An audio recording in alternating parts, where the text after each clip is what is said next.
Hi, everyone. This time we're going to talk about electromagnetic waves and the electromagnetic spectrum. So, to begin, let's talk about the history. How were these discovered? In the late 1600s, the great physicist Sir Isaac Newton and his contemporary Christian Huygens were having a debate. What is light? Is light a particle or is light a wave? Newton really thought light was a particle. Why? Because it bounced like a particle. If you take a ball and you bounce it on the ground, it's going to reflect like that. Well, if you take a flashlight and you aim that flashlight beam at a mirror, it's going to reflect in the same way. So that was Newton's argument, and it's a pretty good argument. Huygens thought light was a wave. Why? Because it does wavy things. Light will bend around corners a little bit if you look really, really closely. And so there was this big question, what exactly is the nature of light?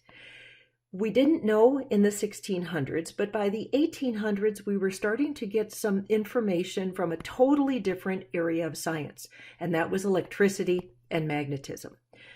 Ørsted had discovered that if you have a moving electric current around it, it's going to have a magnetic field, only when that current is moving. The great scientist Michael Faraday had determined that if you have a magnetic field and you move a wire through that magnetic field, a current's going to be developed. So there's some sort of interrelationship between electricity and magnetism. So what does this have to do with light? Well, it took one of the greatest minds of physics ever produced, James Clerk Maxwell, in the 1860s, to connect light with electricity and magnetism. James Clerk Maxwell was a theoretical physicist, and put this in context, 1861, this is about the time of the United States Civil War, and Maxwell was doing the math, and he was calculating the speed at which electric and magnetic force fields traveled. So if you had an electromagnet and you turned that magnet on, Maxwell was calculating how fast would the magnetic field around it actually travel through space. And then he did the same thing for an electric field. If you had two opposing, like a positive and negatively charged object, and you allowed the current to flow, how fast would the electric field between the two objects, how fast would this travel? When Maxwell did the math, he found that the speed with which they traveled was very close to the speed of light, given the accuracy of experimental data in the 1860s. So Maxwell made a profound conclusion. He said light is an electromagnetic wave. This is one of those things you put a star around and a box around, because this is a big deal in the history of science. He connected areas of physics, areas of science that prior to that people thought had nothing to do with each other, and Maxwell found out that they are all the same thing. Light is an electromagnetic wave. Lots of research has been done since then, and this is what we now know. Whenever there is any form of light, what it actually is a vibrating electric field, and at the same time, you also get a vibrating magnetic field. And this is a crazy thing to visualize, but here's how it works. When you get light produced, you get an electric field, and the electric field oscillates up and down in a waveform. No extra charge, exactly at the same time, and perpendicular to the electric field, you get a magnetic field. So they are at 90-degree angle to each other, and they are going to travel in a direction that is at a 90-degree angle to both fields, and they go out at the speed of light. Now, I drew one vector, one line here, but whatever your source is, if you have something like a candle flame, you're going to have waves like this that are going to emanate 360 degrees in all directions, and they're going to be these oscillating electric fields and oscillating magnetic fields, and they're always in motion. If you stop them, the light goes away.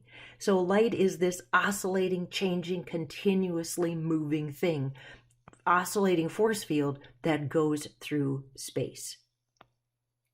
How do you produce any sort of electromagnetic wave? Well, electromagnetism is produced by an accelerated charged particle. If you remember from what we talked about back in kinematics, acceleration means a change in velocity. So how do you change velocity? Well, you change speed or you change direction. So you have to change something's speed or you have to change something's direction. So what is usually done to produce an electromagnetic wave is you're going to have a little antenna. So maybe in a phone, you change the direction because there's a charge like an electron, and those electrons are going to oscillate up and down and up and down and up and down. And as they oscillate up and down, they're going to produce that electric field, and for no additional charge, you're going to get with it an oscillating magnetic field that's going to go out perpendicular. Okay, sorry, bad drawing. But that's how you produce that electromagnetic wave. That could be from your cell phone.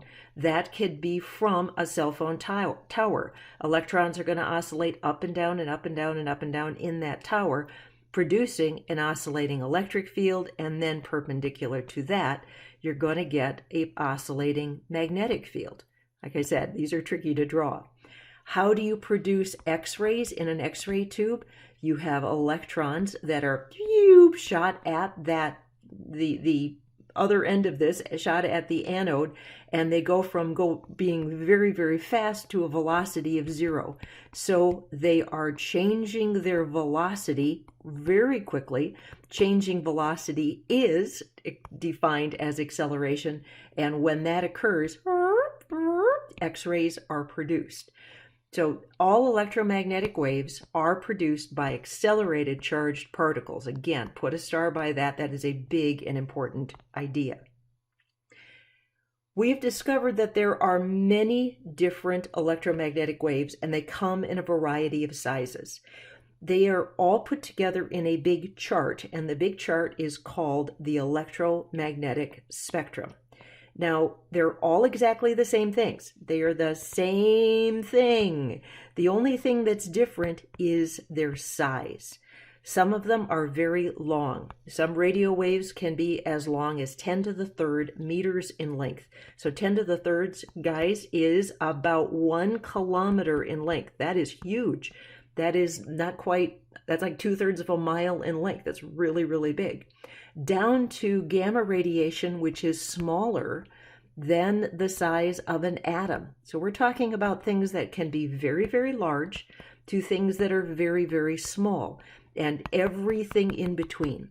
And it is the size that determines their properties. It also, what makes the size? Well, it's the antenna that produces them. If it is due to an acceleration that occurs within an atom, you're going to get small, itty-bitty little electromagnetic waves. If you're going to produce them with an antenna that is crazy big, you're going to get big radio waves. And we've probably all driven by radio stations that have these big, massive honking towers next to them, and that is to produce those large radio waves. All electromagnetic waves have 3 properties in common, and this is important. Make sure you have all these in your notes. The 3 properties that all electromagnetic waves have in common are these. 1, they all travel at the speed of light because they are a form of light. They're not all visible light, but they are all light. The speed of light is 3 times 10 to the 8th meters per second, or 186,000 miles per second. Now that is in a vacuum. It's slightly slower in air, glass, water, something like that. But this is crazy fast. It is so fast. This is the speed limit of the universe as far as we know it today. Maybe in the future we'll find something that can go faster, but right now this is the fastest thing that we know of, and that is light. Now, to give you an idea of how fast this is, the space station, which is the fastest vehicle that is constantly in motion on or around the Earth right now, is traveling at 5 miles per second. A light wave is 186,000 miles per second. So that means that if you could have light go around the Earth, it could go around the Earth 7 times in 1 second. Okay, that's crazy fast. The sun is a long way away from our beautiful Earth. It is so far away from the Earth that it takes 8 minutes for light to go from the sun to the Earth. If the sun disappeared for some reason, we wouldn't find out about it until 8 minutes later. Our moon is 1.25, about 1.25 light seconds away. So if you shine a flashlight up at the moon on some dark night, it's going to take about 1.25 seconds for that light to reach the moon. It takes time for light to travel. A second property that is shared by all electromagnetic waves is they travel in the straightest straight lines you can imagine. And they go until they hit something and their energy is absorbed. So if you shine a flashlight on a wall, it's going to go in a straight line until it hits that surface of that wall and the energy of light is transformed into heat or something else. Now, because of the straight lines, this is how we see, and this is how we know where things are when we view an object. So this little girl, when she's looking at this plant, she knows that the plant is back here because in our lifetime, we are used to the idea that light travels in straight lines. If we ever get into a situation where light is bouncing off a curved mirror, like in a funhouse, it messes with us because of the fact that, and people do that on purpose, the light still travels in straight lines, but our brain has a hard time picking out some of these weird situations. But it travels in very, very straight lines, and that's how we know where the objects are when we reach for them. We use laser levels to do everything from hanging sheetrock to hanging pictures because they are going to give you the straightest lines possible. And I love this picture of a green laser bouncing off a collection of mirrors here, and you can see these nice crisp reflections of the straight path followed by those laser lines. Third property all electromagnetic waves have, and that is they are one of the few things, there's only 2 things that we know of that can travel through empty space, that we can get information from deepest, darkest outer space. One of them is electromagnetic waves, and then recently the discovery of gravity waves within the last 10 years. But that's really new news. But electromagnetic waves, this is how we can get light from space. This is how we get heat, infrared heat from our sun. If we want to find any information from deepest, darkest space, it's going to be via electromagnetic waves. No other information, no other data can transverse the vastness of empty space except for electromagnetic waves. All right, folks, we'll see you next time. Bye-bye.